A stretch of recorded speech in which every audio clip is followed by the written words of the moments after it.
Hey guys, how's it going? Caesar here today, and the purpose of this video is to give you guys a introduction into the audio editing software known as Adobe Audition 2019.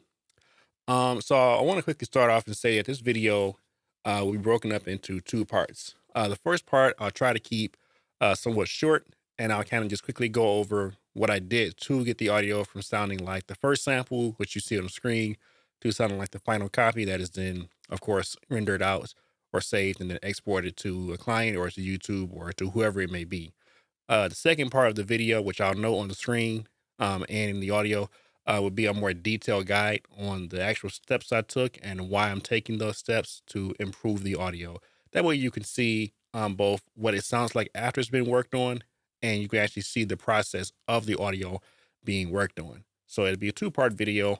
You don't have to watch both of them. You can watch one or the other if you want, but you'll have two parts here in case you want to see the more in-depth process. So with that being said, one more thing I also want to note that the majority of these effects that I'm using, I believe in Audition, can be used and found in Adobe Premiere Pro.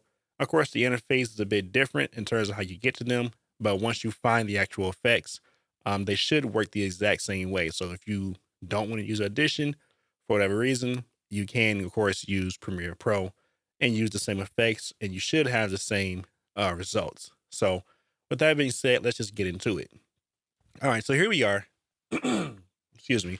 And we have a mono audio file here. This is a voiceover that was recorded on a XLR microphone. And a bit of a technical side note: some microphones do make your audio or your voiceover sound a bit differently. Of course, your recording environment does impact the way your recording comes out. So those are things to keep in mind. Generally, you want to avoid rooms that have bare walls, concrete, things like that, a bunch of windows. So the sound just bounces around and it comes back and turns into the microphone and doesn't sound as full or quiet as you would normally want it to. So you can kind of keep that in mind. Um, so like I said, I have this audio file here, and this is recorded into a Tascam 70D, I believe it was, and an XLR microphone. The Shure SM7B was the mic in this recording case right here. So it's an audio file, and as we can see, it's just what we call a WAV file here, um, and it's kind of in the middle right now. I'm kind of moving my pointer over it, and it's in the middle because it's what's known as a mono file. So sound is usually played stereo, left and right, which you can record mono, which is just in the middle, which is what we see right here. And of course, you can do playback to a 5.1 or 7.1 surround sound system. But generally, you will hear sound recorded and played back in a stereo type of audio. So we have a mono file here. And what I'm going to do is I'm going to quickly play this audio track here, let you hear it. And then I'm going to play the improved version. And then I'm going to play the final version that was rendered out and sent back out to YouTube. Now, before I start playing anything, I also want to note that the only difference between my setup here in terms of the interface for Audition and your setup is, of course, I have an audio file here in the center. So yours will be blank when you first load in here. And the only thing I've changed is moving my audio levels from the bottom of the interface over here to the right side. That's just a preference. You don't have to move it. I just did it just because I like mine being over there on this right side. And of course, I can pull out a little bit and expand it to get a little more reading over there. But you can leave it at the bottom. Otherwise, your Adobe Audition should work and look exactly as mine does here. So let's go ahead and play this first track here and just listen to it. Listen to how low it sounds, how quiet it sounds. Then I'll come back.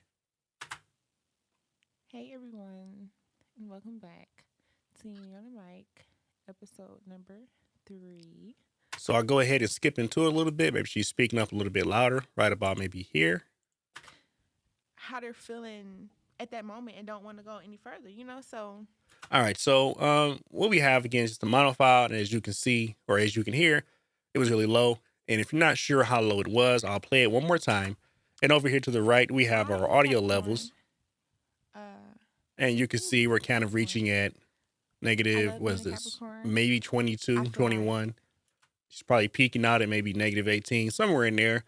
That's generally not loud enough to where you want the sound to be.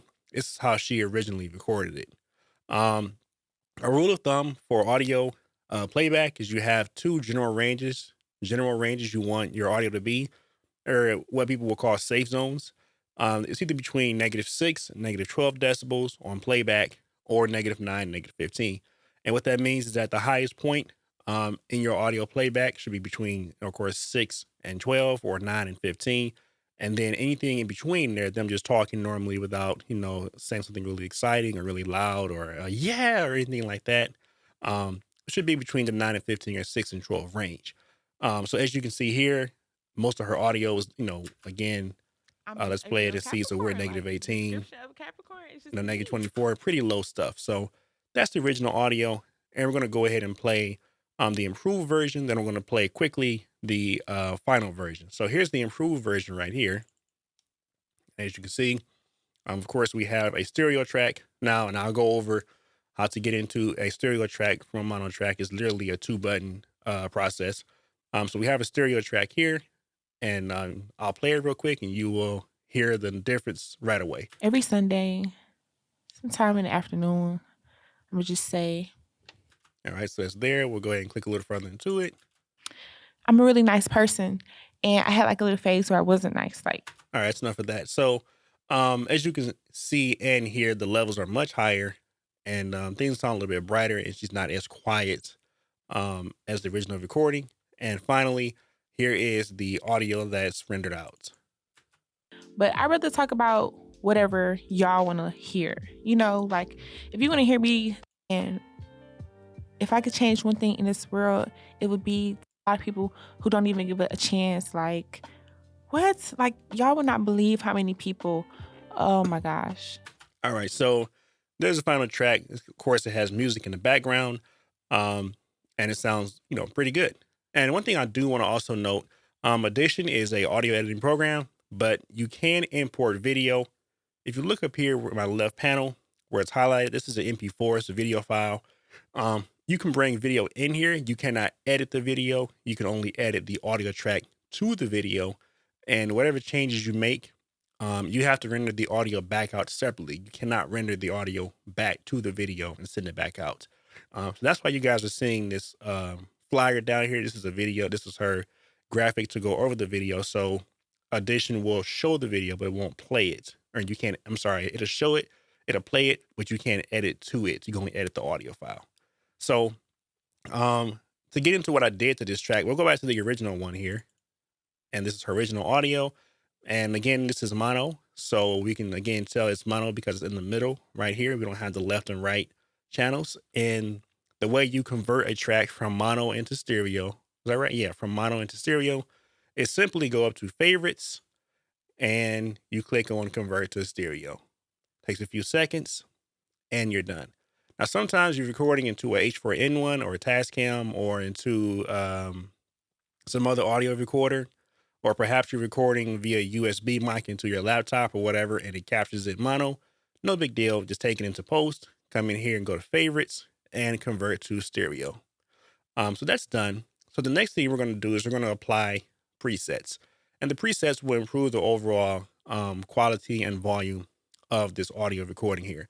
Now, conventional wisdom may say to simply go in and turn it up by 6 decibels. I see a lot of students go into Premiere Pro and they just crank it up by 6. That's not the correct way. You're not going to get anything. All you're doing is raising all the sound in that track, whether it's noise, whether it's humming, whether it's someone, breathing in the mic, whether it's them talking, whether it's a car going by. You're just bringing all that noise up at the same time. You don't want to do that. So the first thing we're going to do is we'll go over to our left, and we have a effects rack. Oh, and I should probably note here now, and I should probably put it on the screen when I'm editing this. This would be the more detailed portion of the video. Is it? Will it? Yeah, it should be the more detailed portion of the video on, well, yeah, we'll kind of figure out as we go. We'll figure out as we go. So this is not the detail part. I'm going to show you what I just put on the video. Then I'll probably pause and come back and show you how and why I put it on the video. So I don't want things to get ran together. So over here on our left, we have a effects rack. You should have, of course, a media browser, marker, and properties. The primary panel you'll want to be on is your effects rack. And I probably should mention this earlier. To import audio in here, you can double click in the blank space, or you can do Control or Command I, if you're on a Mac and you can bring audio in. So we have our track here. We converted it to a stereo. And again, that was favorites, convert to stereo, and we're done. Let's start applying effects to this track. If you click this preset, you have a drop down menu right here, and you have all these presets in here. And of course, some of these you won't have, like the Davenport one or Blue Yeti. You won't have things like that, but most of these you will have.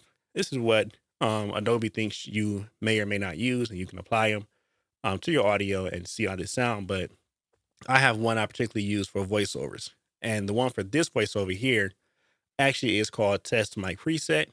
And you get the notification. You can just ignore it, and it's saved on my presets that I usually use for this track here. So you may be wondering, um, what presets do you apply, or how do you know which ones to apply and why?